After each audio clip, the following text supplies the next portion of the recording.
მოგესალმებით მეგობრებო, ვიცი რომ არის სახე მაქვს, იმიტომ რომ 3 წლის განმავლობაში მეძინა ჯამში 5 საათი. რამე ეგრე.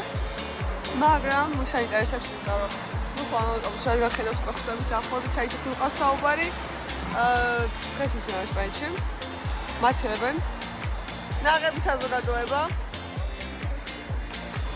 ხენა მქონდა ქუთაისიდან აქედან გამომდინარე კი გადავიღე რამდენიმე ვიდეო, სადაც ვთქვი საქართველოს ბოლო ხედებით და ჩემი სილამაზით რა თქმა უნდა. ვერაფერს ვერ გიგებს, იმიტომ რომ ძალიან ქარია. გაფრენის ემოციები ალბათ ერთ-ერთი ყველაზე მნიშვნელოვანი იყო დამშვიდობის მომენტი, სენტიმენტები რა თქმა უნდა. და ვფიქრობ, რომ ყველა ადამიანს, რომელიც ქვეყანას თუნდაც ცოტა ხნით, მაგრამ ტოვებს, ყველას გამოგვცდია ეს გრძნობა. გიბრუნდები თვითმფრინავიდან გადაღებული კადრებით და ვიმზადები ბატონ დემნესთან შესახვედრად. მის მოღვაწეობასთან ბარსელონაში და უშუალოდ ბატონ დემნესთან დაკავშირებით უფრო მეტ შემდეგ სიუჟეტში შეიტყო.